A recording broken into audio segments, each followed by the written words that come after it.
think I realize now that's something you learn as you mature, to be able to control your passion and kind of focus it correctly, in a physical way. Right. So that was a great learning experience for me. It's storytelling. At the end of the day, we just want to tell a story. We want to express emotion. I want to help others, and I want to be able to. I just want to be able to help others through their journey with chronic pain, as it can really uproot someone's life. Hello, TheatreArtLife Podcast listeners. Today we're sharing with you an interview led by one of our contributors, Justin Mabardi. Justin Mabardi is a creative director and television director with experience in the production and development of live stage shows, live shows for television and television formats. He has worked in 20 countries on shows of every scale. We hope that you enjoy listening to his interview. Nova Bergeron, thank you for joining us today. We really appreciate your time. Thank you for having me. So I thought it would be really interesting to hear your story, because you sort of have an incredible sort of trajectory over the course of your career. I know you, of course, from our time out on the road with Fosse many, many moons ago. But I thought it'd be interesting for people to hear a bit about where you grew up and your overall dance goals in life and how you got to Broadway, essentially. So maybe you could start with telling us a bit about where you grew up. I grew up in Pawtucket, Rhode Island. And when I was 13, my family moved to Alaska. And so were you dancing all through your time in, is it Pawtucket? Is that what you said? In Pawtucket. Pawtucket. So was there a moment that you found that was the moment that you realized you wanted to become a dancer? Weirdly, it happened right around the time we were going to be moving. I had really fallen in love with it over the years. I started when I was 5 after seeing my stepsister on stage in a recital. Oh. And my stepmother immediately put me in class, and I just loved it. Yeah, so around 12 is when I really started becoming more attached to it. I was a very shy child, so this was a new form of expression for me, and I just took to it immediately. So what was it that sort of inspired you about dance? I mean, obviously now I understand completely, but at the time when you're young, is it the way you were able to express yourself? Or, I mean, you have to tell us. Absolutely. I think because I was so timid, I wasn't a big talker, very introverted, really low self-esteem. Little munchkin. When I was in dance, I think that form of nonverbal expression allowed me to, it gave me a portal to express myself in a way I had never been able to do. Mm-hmm. So I think that's what ended up kind of weaving into my being. Dance and me, we were synonymous. Right. And then did you have specific teachers along the way? I guess, I can't imagine there are a ton of dance studios in Alaska. That must have been a hard transition for you. Maybe I'm wrong, though. You are very right. We moved to Juneau first, and there was, I think, 1 or 2 dance studios. And I remember the woman, the teacher there, she didn't believe in lamb's wool in the point shoes. And it was just a strange way of teaching, and it wasn't suiting us. We ended up moving to Anchorage the next year, so I only spent 1 grade in Juneau and moved. I didn't even know they put lamb's wool inside ballet shoes, like in the tip, in the point shoes. Mm-hmm. In order to protect your toes? Yes. Yep. Gotcha. There you go. Yep. So then you moved from Juneau to Anchorage, Alaska. To Anchorage, and then you were able to dance there as well? We were. I spent about 2 years in a studio. It was very well-rounded. They brought up teachers from California, and I learned quite a bit. But the supervisor, the owner of the studio, she was quite abusive. And my stepmom actually ended up pulling us out of the school. I was a junior. I had started my junior year in high school. Mm-hmm. I was devastated. Yeah. I was devastated. So I began to give myself class in the basement of our home. Mm-hmm. And I just had my eye on the prize. I wanted to dance. Yeah. It's something I knew that I had to do. I didn't think I was good at it, but I knew that I just had to keep pursuing it. So I applied to college. So you went to 2 years of dance school in Anchorage. You left because of an abusive relationship with your supervisor, which sounds traumatic. I'm guessing that's not an uncommon experience in the world of dance. Yeah, you're right. I'm guessing. But at the same time, it was your passion behind it that sort of drove you to continue in your basement. Is that what you're saying? Yes. Mm-hmm. All the way up until college. Yep. My last 2 years of high school, I would diligently give myself ballet bar and just continue with my technique there. And we actually had a program at the high school. The teacher was a gym teacher who learned dance kind of through textbooks. So it was difficult. I was craving training, professional training. Sure. So I just kept pursuing it the way I knew how. And anyway, I applied to NYU and they needed a video. And at that time in 1994, it wasn't readily available a video camera. So I couldn't finish my application to Tisch School of the Arts. So I ended up applying to Chapman University where a fellow dancer had gone, and they accepted me on an academic scholarship. So I had never been to California, and I immediately after high school flew down there and started my college career. So you're telling me that someone from a sports background was teaching you via textbook about dance, and your passionate sort of experience was propelling you in the basement of your family home? Yes. I never knew that. I love that. Oh, yes. And then you got on a plane from Alaska and you moved down to Orange County, California to study dance on an academic scholarship. Yep. And that must have been another huge learning curve, just all of a sudden in with, I hate to say it this way, but like professional training? No, yes, it was a huge learning curve. But I was so hungry for that structure and I just wanted to keep growing and keep learning. So I really loved it. I really loved the program. It was very small at the time. We had one dance studio. We also rehearsed in the school chapel. Mm-hmm. Oh my gosh. Yeah. And it was a really special time. We didn't have a lot of resources, but I think that especially the group that I was in, the class of 2000, we were just so passionate about dancing. And so we just ate it all up. Right. Of course. And so at the time you must have been really, you must have been in kind of your element all of a sudden. All of a sudden you were surrounded by people who were passionate about the same thing as you. Absolutely. It was incredible. It was incredible. How does it work when you're in college for dance or university for dance? You're essentially doing both your academics and sort of a regular dance curriculum? Yes, it was a very stressful program because of that, because it's a liberal arts school. And so, yes, you have your GEs, and we were, for the dance major, we had to take kinesiology and, anatomy. And it was full on. So, and also I was working. So my cute job at Starbucks started at, 4 or 5 a.m. to open the store. And then at 9 a.m. I had ballet class. Right. So it was very rigorous, but the masochistic nature in me, and I think it's common for dancers. I'm sure. I was fueled by it in a way. Yeah, no, of course. And so then is there a certain, for lack of a better way of putting it, is there a certain style? Do you learn all styles? Like, how does it actually work? You're working towards a show every year, or? Yes, we had a fall showcase and a spring showcase. The fall showcase was faculty, I believe, and then the spring showcase were the students. I think senior year, the students have to choreograph their own show number, and then it's in a showcase. So we worked towards that each semester, but also we had a very well-rounded program. We took ballet, tap, jazz, lyrical.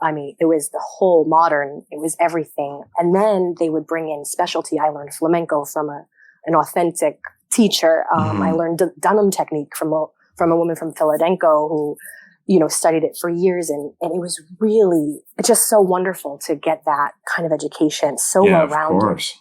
And now, so now let's say you're graduating college or university and you're heading out into the real world. So now I think that there is often a disconnect between you leave your university and you're like, I'm ready, world. Who's going to pay me? And then actually what happened? So what happened to you?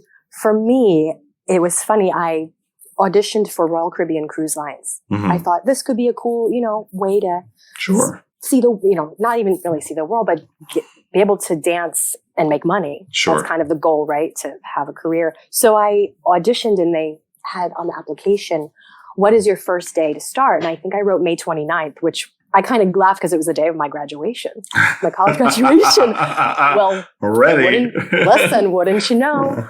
On May 29th, I flew to Miami right after my graduation and started rehearsals for it was my second dance job. I actually got a job during college at Disneyland, but this is my first professional out of college job. I forgot we had those both in common, Starbucks and Disneyland. Yes. But that's amazing. Yeah. So you literally went from your college graduation to the airport. I sure did.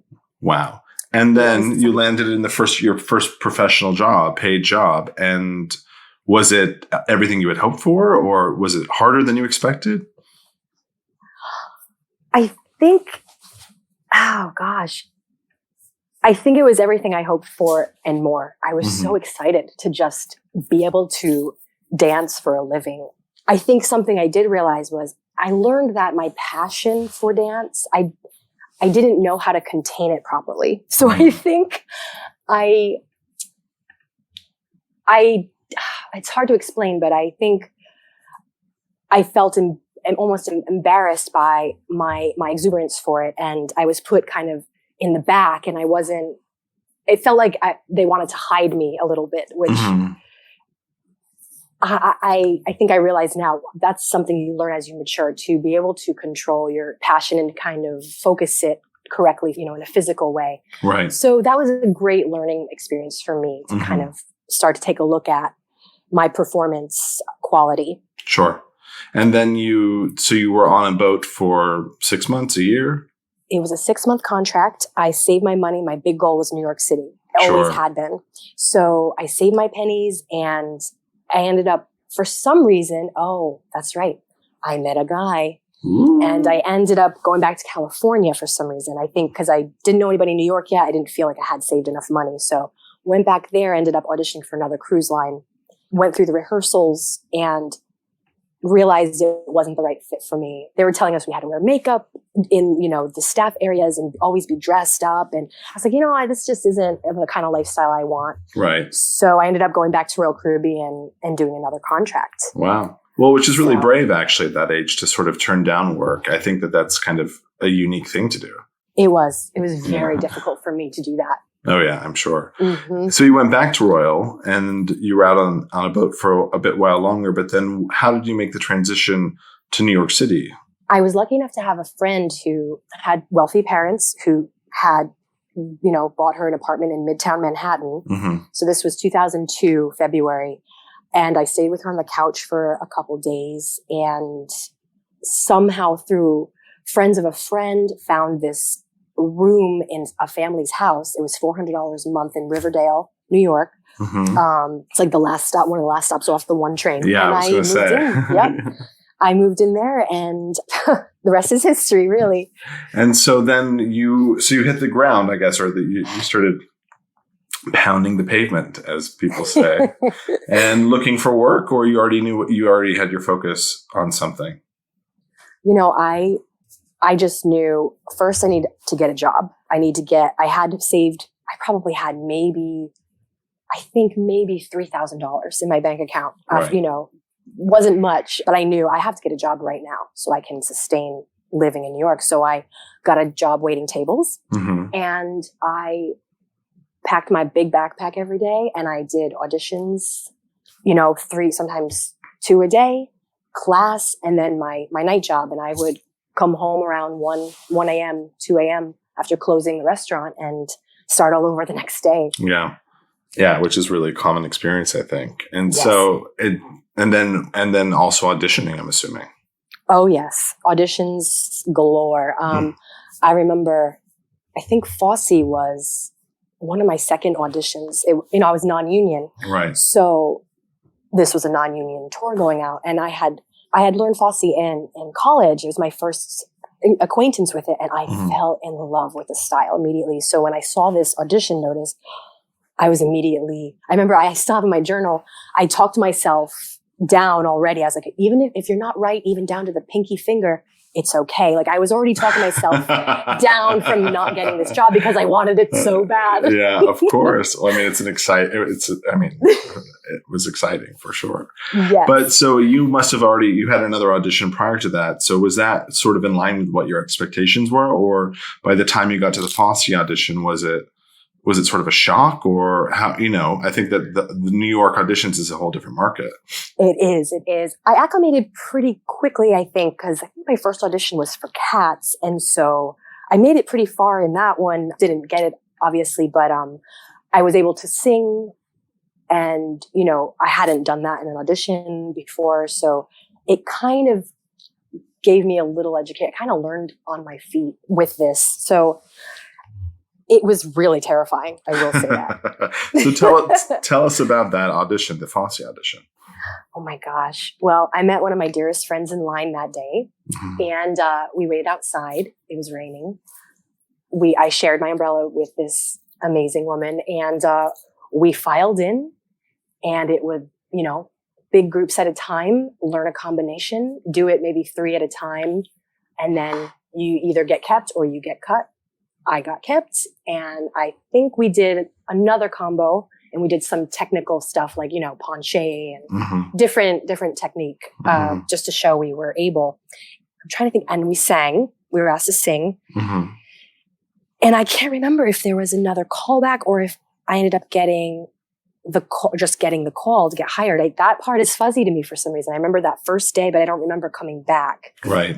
But the call was pretty exciting. I was at the Olive Garden in Times Square. I don't know how I afforded that. And the song came on, and I was with my friend EJ at the time. We were having probably salad and breadsticks, and I was like, EJ, I was like, oh my God. And they were playing Blackbird over the speaker, and all of a sudden I see a 212 number come up on my Nokia cell phone. No, wait, is this true? This is true.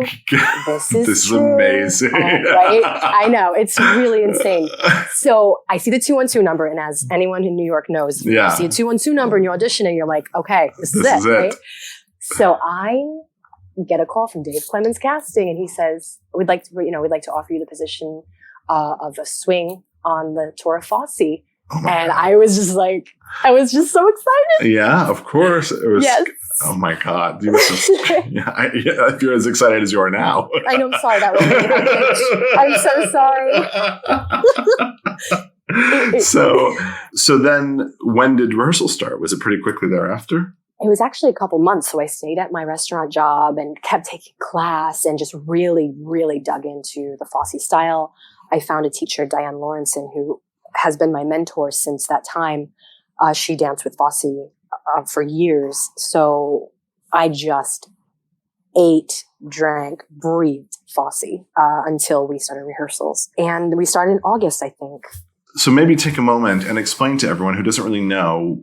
I mean, the style of Fosse is sort of well recognized around the world, but maybe people don't know why. Maybe you could explain why people have such a passion for this style in particular. I think because how it derived, the style derived from a man who was very insecure. He was really embarrassed by his hands, so that's where the gloves come in. And a lot of the stylistic postures of Fosse all have very distinct meanings, very distinct imagery, and I think dancers really can connect with that because it's storytelling. At the end of the day, we just want to tell a story. We want to express emotion. So there's a lot of isolation in all of the choreography from what I remember. And then there's a lot of interesting patterns that happen. And so is it something that you ate it up because you felt like you were able to use your body in a different way? Or what was it that sort of drove you into that style? It's so hard to explain. It feels like it was just meant. This movement style was meant for me. Just the feeling I got to do, the back bump, everything is so connected to the core, and the pelvis. And I think that's where I emote from, is that area of my body, right, physically and emotionally. So it just felt like it fit. It's really hard to explain why. Sure. Well, I can imagine. But then one day you showed up and you were living your dream, essentially, first day of rehearsal on the second National Fosse Tour. I was a swing, and I was learning in the corner, and I was so in love with the movement and so excited to be there. And about a week went by, and all of a sudden they bring us into the center of the room, the whole cast, and they make this announcement that I'm moving to the playing company because one of the performers had decided to not continue with the show. Wow. It was a complete shock. Wow. So that's how the rest of the story, continues. Right. And so you went from, and then you go on the road, basically, right? You spend several weeks in New York City. You're in rehearsals, and then you go and tech the show out of town. And then you're out on the road, sort of doing a job that you've loved. And now you're sort of doing it day after day after day after day, which is even on Broadway, a struggle for anyone. But what was that experience like? I mean, it was a year or two out on the road. It was exciting and grueling, and oh my gosh, all of the emotions you can think of. We were on a bus most days. We did a lot of one-nighters, which is you come in, the crew sets up the show, the set, we do the show, we sleep at the hotel for maybe a few hours. The crew doesn't sleep because they're striking the set. And then we get up the next day, 5 a.m. sometimes, and drive to the next city and do it all over again. We did a lot of that. It was really grueling, but we were just so in love with the material. We did it. Right, of course. And so I think it's important for people to understand that this was a non-union tour. It was, in fact, one of the first, at least, non-union tours that went out with essentially a major union show that maybe should have gone out union, even in the second national tour, but it went out second national as a non-union tour, which at least I know for myself, and I'm assuming for you too, it was really my big break to sort of get out on the road and do those kinds of things in the industry in the right world, even though not at the same pay or benefits levels as anything else. Do you, looking back on that now, would you say that that's more or less your sort of breakout moment? 100%. Yeah. Yeah. I mean, it's yeah, with a lot of guilt and shame because I do know that now that I'm union, I understand the huge conflict of taking a job that's non-union. Sure. And what do you think about that now? I mean, I think I agree. It's a bit of a conflict because without that experience, I wouldn't be able to be doing the things that I'm doing today, theoretically. But at the same time, for all the case you could make for a union only show, it also gave a huge amount of opportunity to people, no matter what world they're coming from. Absolutely. Absolutely. I wish I had the right answer because I think our union has struggled with this for years. And now we see with the contracts going out that are equity, some actually may pay less than a non-union show. I mean, I think the producers have a lot of power and they are the ones that are dictating how this is working. Of course. So we're all at their mercy, unfortunately. Right. It is a bit complicated, but I'm glad you got that opportunity. I think that it was. Me too. And so you were out on the road for a couple of years, and then one day you said, "That's it," or the show ended, or where did you go to from there? Well, from there, because we were paid so little, I did sign on for the next year because we were going to England and Paris, and I said, "Well, yes," and I still wanted to do the show. And after about 9 months of the second year, I was not able to pay my student loan. Like I was just realizing I'm not able to save money. I'm really struggling. I think we were getting about $350 a week. I mean, it wasn't enough to live. So I was making it work for all that time because I loved it so much. But I think I realized this is unreasonable and I don't want to live like this anymore. Sure. So, you start to see your future in a different light. Yeah. And so did you just quit or did you already have another job on the horizon? I did not have another job. I gave my notice and they tried to talk me into staying. And of course, you were amazing. Oh, thank you. Thanks. It was a really hard decision, but once I left, I'm trying to think. I think what happened was I ended up going back on the cruise ship. My sister was performing on the ship and they needed a replacement. it was a ship I had already done. So I went back on the cruise ships. So was that an interesting way to revisit sort of your original job? Did it feel the same, or did you have kind of a different opinion on it when you went back?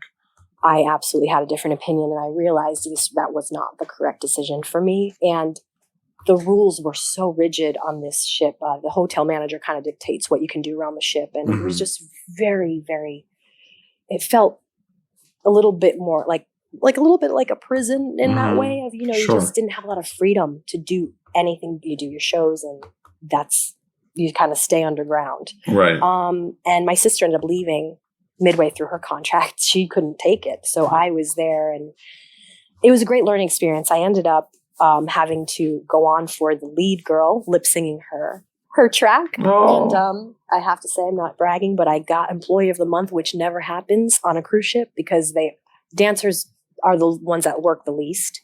And so it was a big joke. It's like, well, you will never get that award because there are folks on the ship that are working 16-hour days. And so, so it was incredible. I couldn't believe it. I was like, what is happening? So that was interesting. And I had a little extra cash to go back to New York and started the whole process over again, auditioning. Yeah, which is a lot. So then you got back to New York City. Did you move back into a new place, I'm assuming, and then you were just sort of auditioning again?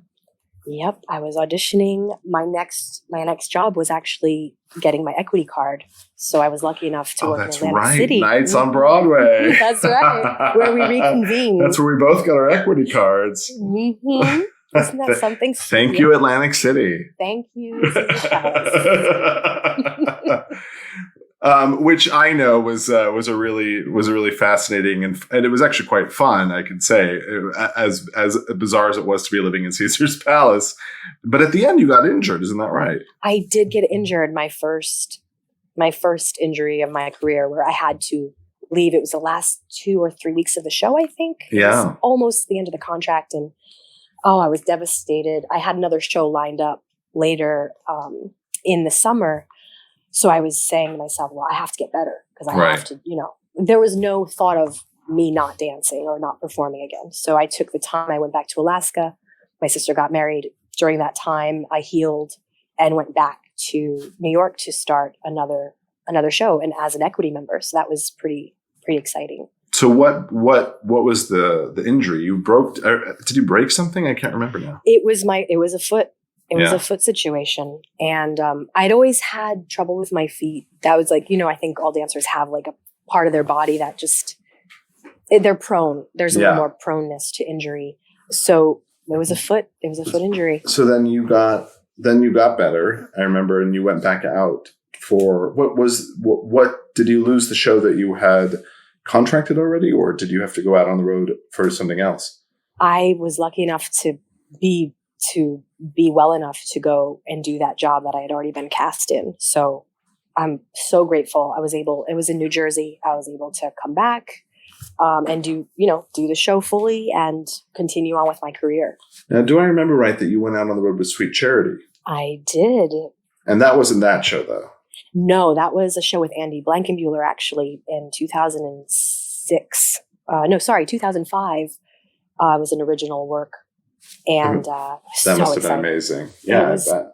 Oh my gosh. I mean, I grew up, when I came to the city, I took his class religiously in the early 2000s. So it was a huge honor to be able to dance for, a show. That's amazing. Yeah.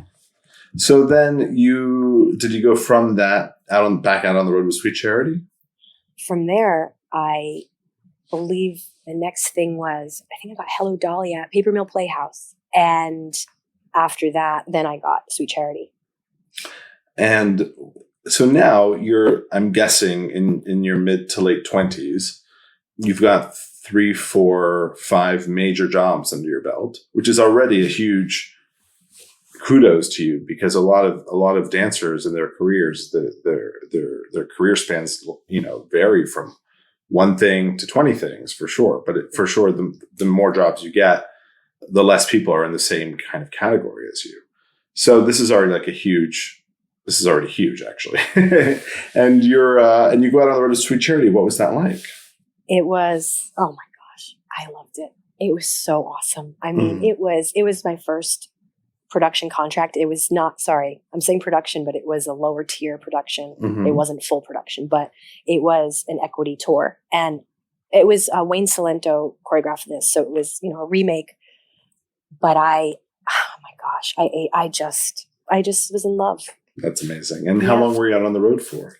I was on that tour for a year, and I was lucky enough because the same team who did Sweet Charity also did Wicked. So I was extremely fortunate to be asked to replace a dancer on the Wicked tour. So I had about a week off, and I jumped onto the Wicked tour, which was a full production contract. That's the creme de la creme of contracts for a dancer. And what is the major difference between these tiers, would you say? I'm sure money, but then as well as it's sort of the way that they're laid out, or how does it actually work?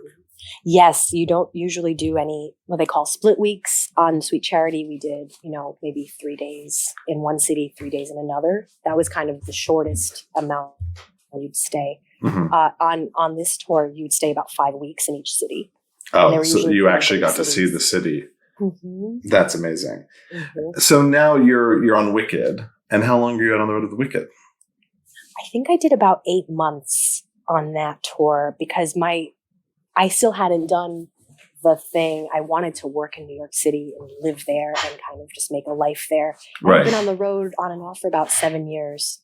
I forgot to mention I had met my now husband on the Evita tour, which actually happened between the nights on Broadway and Sweet Charity. So that happened in that pocket of time. Sorry, I messed up with that. That was a big moment in my life.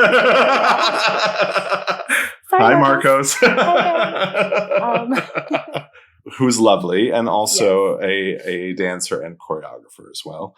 And so he was out on the road with you? On Evita, we had met, but he wasn't out on the road with Wicked. No, we were doing long distance. This was we were on our second year of long distance, and it was tough. Yeah. And I realized I just didn't want to live out of a suitcase anymore. I think I was 29 at that time, and I just wanted to really plant some roots finally. And he was back in New York? He was. So a got huge his reason Broadway to go debut. back. Oh, doing what? In the Heights. Oh, great. Yes. I forgot about that. That's right. So so of course, your man who's got a secure job back in the city, you're sort of like, this is it. I'm ready to go. Yeah. So you got back on the plane, you head back to New York City, and then did you find a job right away?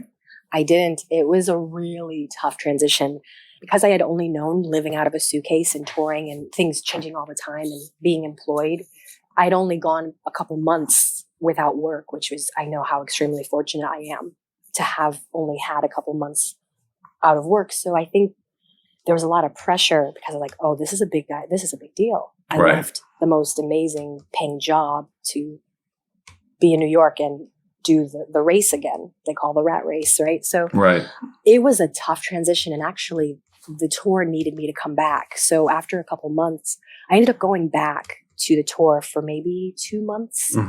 And then lucky enough to be asked to audition for Rock of Ages while I was out there. So I had come back and auditioned and I got the job, and it was my first off-Broadway job. It was my first New York job. That's right. That was the third thing you and I worked on together. I think that you might be the person I've worked with most in my life. What an honor. That's Please. But that's right. So we were off Broadway doing Rock of Ages. That's right. Bringing in the crowds. Oh my gosh. It was incredible. It was incredible. I mean, it was 3 months of work in New York. We had adopted a dog earlier that year. And it was just, I mean, we were living the dream. It was the dream. And I had gotten a call during that time to replace somebody on Wicked. I had gotten the call during rehearsals for Rock of Ages. And I said, I'm just starting this contract. And they said, well, we'll hold the position once your contract is ended. Cause it was only until December, like after Christmas, I think Rock of Ages was slated off Broadway. So no one had talked that there was a future with Rock of Ages. And I said, yes, this is my Broadway debut. Yeah, of course. I will do it. So I said, yes. They held my position and I joined the Broadway company in December. Yeah. Amazing. And so Yep. all of a sudden, you're now, let's just for context sake, from coming from your parents' basement, being taught by an athletic coach, by a textbook for dance, figuring out our way into a university on scholarship, and then from cruise ship to non-union touring to union jobs in Atlantic City, you made your way all the way through national tours and top tier national tours, and now you're off Broadway and Broadway debut. What did that day feel like? Oh my gosh, it was just so magnificent.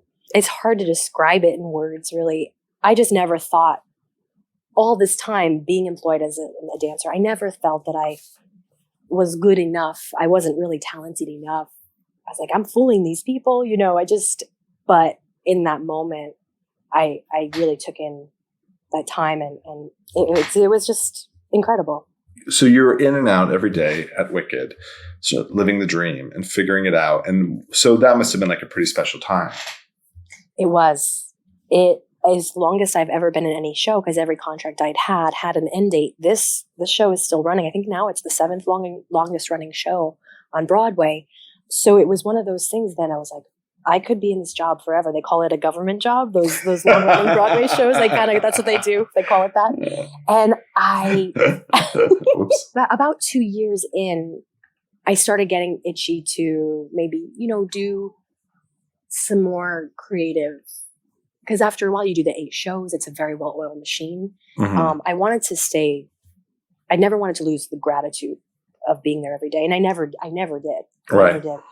There was an itch to do other, so I started to do some outside things. Mm-hmm.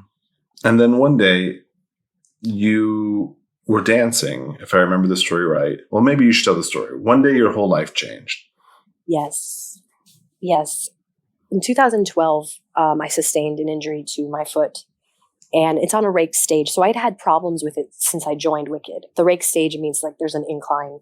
That so you you're dance constantly on. dancing on a hill. Yeah. Right. And I remember I would always I'd have to grip my toes to stay balanced, and just the jumps and in the heels, I think over time just started to corrode my joint. And so I had gone to the doctor and he just kind of blew it off as arthritis. And so I just kept dealing with it. And 2012 came and I had filed an accident report because I had landed from a jump and I felt something go awry.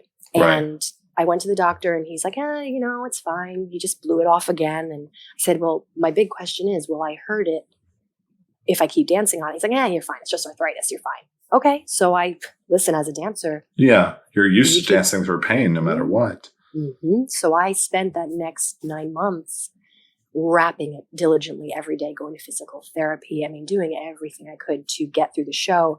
I was actually dancing on it more easily than I was walking on it on my days off or coming home from the show, coming in between shows to walk my dog. I was really struggling with pain. So in April of 2013, I think I had hit my limit of how far I had pushed this foot. Right. So I called my stage manager, just really scared. And I said, I think I might need to take a medical leave for this. She was like, absolutely. You're entitled to up to a year medical leave on Broadway with this contract that I had. So I went to my doctor. He said, let's do about 6 weeks. I think you just need to rest it. And we're sitting here about 5 years later after about 4 surgeries and many procedures. I'm no longer dancing. Right. So things shifted dramatically. Dramatically. So maybe let's be a bit more. So it's your right leg, your left leg, or it's foot?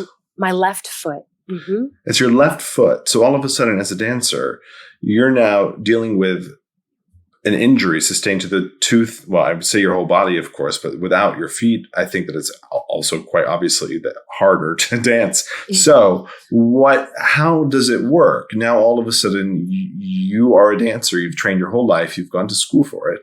And you're at the top of your career. And here you are now unable to dance. So I think it's really important for people around the world, and particularly dancers or people who are looking into careers in dance, kind of hear a bit about actually what the steps are to deal with once you sustain an injury like this.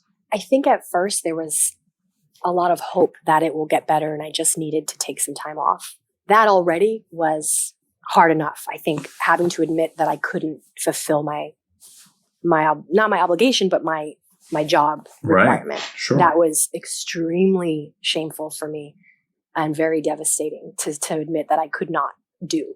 So the process for me, I think it was always this thing of let's do this and see what happens. And that kept happening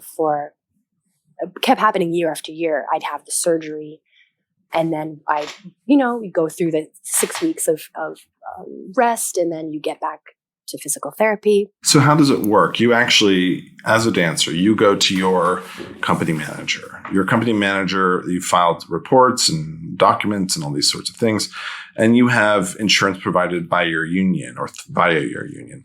Is there some department that you go to and you're like, hey, I'm injured, or, and then they're like, hey, we'll take care of this with you? Or is it more like, I guess, what is it like?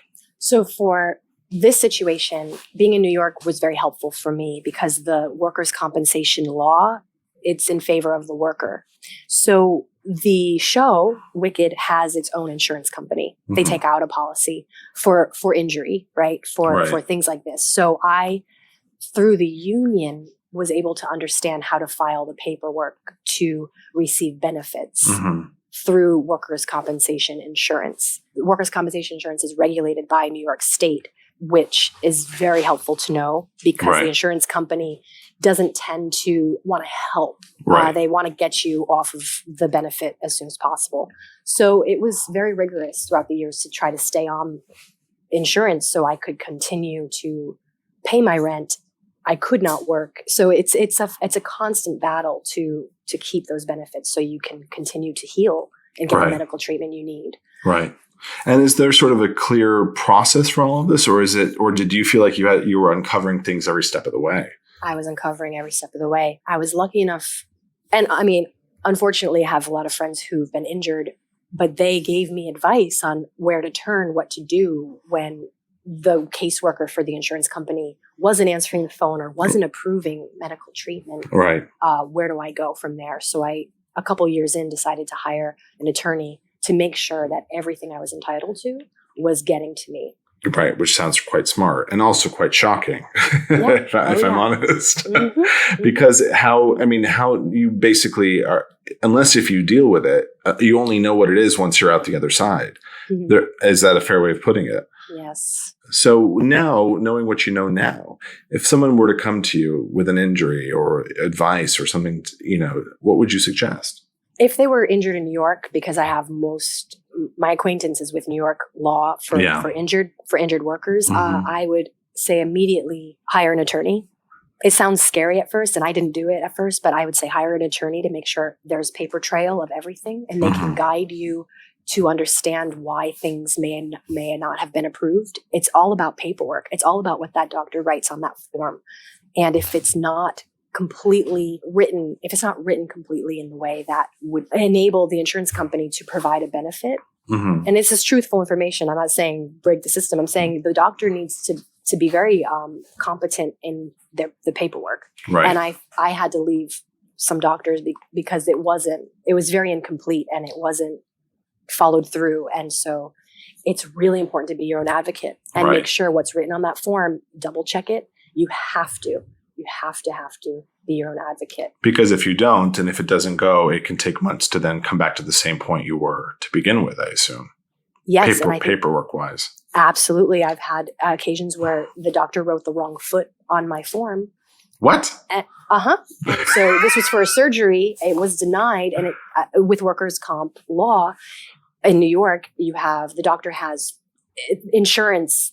The insurance company has about 30 days to approve a certain procedure. So if you think about it, and then they give you an extra 15-day grace period. Mm-hmm. So it's 45 days of waiting to see yes or no. If they say no, and that's what happened with me for one of my surgeries, you're back at the drawing board. So basically you had to wait 6 weeks for them to decline it, for them to tell you that your doctor had wrote the wrong foot on the paperwork, which is why they denied it. Yes. That's insane. Yes. That's unbelievable. Know, right? And that's when I learned this is my advice for anybody who's injured. The paperwork is the key to your medical treatment. That's fascinating and scary all at the same time. Yes. And important to hear. So now did I hear you say, is it 4 surgeries in 5 years? Is that what you said? Yes. I had a fairly invasive procedure this past July. Mm-hmm. So that was a really tough recovery.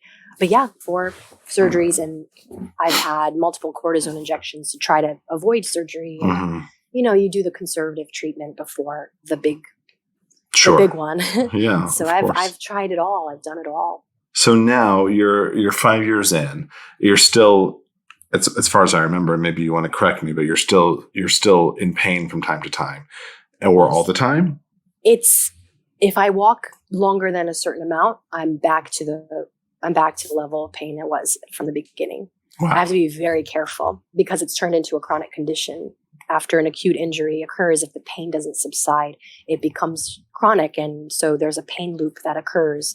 And so if I push that threshold too far, I can become bedridden and not able to walk at all. So I have to be very careful. I walk with a cane, and I just have to be really mindful and really listen to my body. So I'm going to ask a really open question. You can feel free to answer it how you like, but obviously dancing is your heart, was your income and feeding your soul. And now, in irony of ironies, you need a cane and you are sometimes bedridden due to pain. I mean, now what? I mean, what is it that it's obviously a life lesson, no question, but there has to be a way forward for yourself in terms of where do you turn now for what you want to do with your life? Tell us about where you are and a bit about what the process was to get there, because I'm sure it wasn't easy. Yeah, that's been the biggest journey for me, is to really find out who I am without dancing, without the ability to even walk at times. Who am I, and am I worthy to be in this world? I mean, It really gets that deep. And I think with family history and things that have occurred from, way back, all come back to the surface, because I think, as I said in the beginning, with dance, for me, it was synonymous with who I was. I only identified myself as being a dancer. I didn't know who I was if I didn't dance. Mm-hmm. So that separation was hugely profound. It was very profound for me to dissect that. And it took me a couple of years to really understand that I had to grieve this loss, because I think for the first couple of years it was, let me get another surgery. Let's see how it goes. I mean, I was really hopeful that I was going to be able to return. So in 2015, when we decided I needed to fuse the joint, my doctors all said, you don't dance after that. You have to have mobility in that joint to be able to dance. So once it's fused, you can no longer go back. So I think that was the defining moment for me to say, okay. So I spent the next couple of years really grieving and really investigating that. And I have to say, I think I'm a stronger person out the other side of it, because I have nothing to hide within. I don't know if that makes sense. I don't have anything but who I am as a person, as a human. Yeah. And so I can imagine. I had to really, try to really dig deep and decide what is it that I want and what do I want to offer the world. And I think I started writing, which I always loved writing. It's another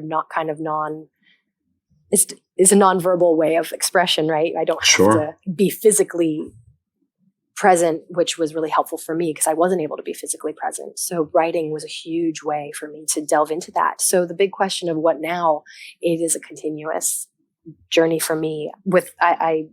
Mindfulness definitely has helped. And I actually on Sunday, I'm going to be going to Kripalu to get my yoga teacher training. Oh, wow. So I'm really excited about that. I've been wanting to do it for a couple of years. And they're really open about any physical restrictions. You don't have to be a super athlete to be able to get this certification. So I'm really excited to see where this goes. That's amazing.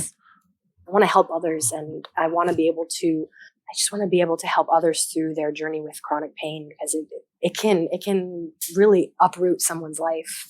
Yeah, without question. So do you find that you would be more interested in doing things outside of the entertainment sphere, or do you find that you would want to go back into it in some capacity at some point? Like, how do you sort of, come to terms with what you want to do? Is it just sort of following your intuition right now?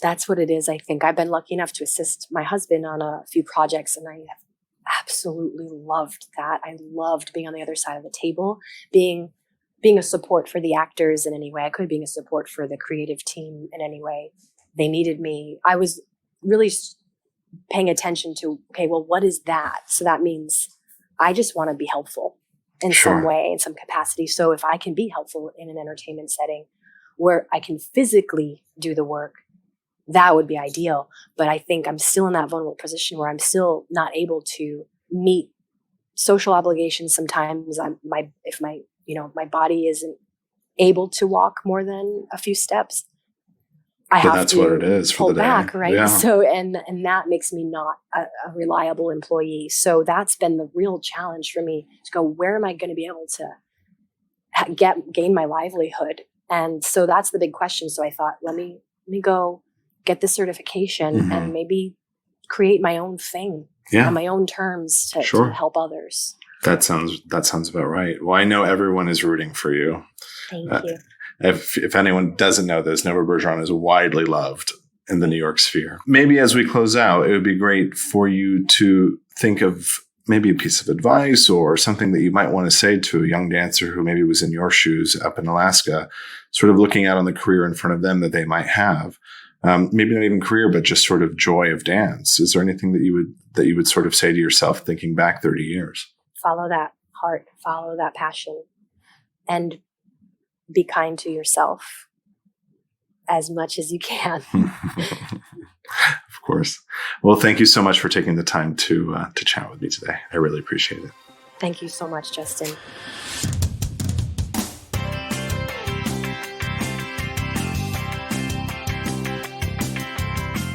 Please write a review on our podcast, whatever you listen to your podcast, and let your friends know about us. You can learn more about Theatre Art Life by visiting our website at www.theatreartlife.com. And you can also follow us on social media and leave your questions and comments on Facebook, Instagram, LinkedIn, Pinterest, Twitter, or YouTube. We want to thank David Zayer for composing the music for our podcast, and Michelle Hirata, who is our sound engineer. We are your hosts, Anna, and this is the Theatre Art Life Podcast, where we put the spotlight on those who create live entertainment around the world.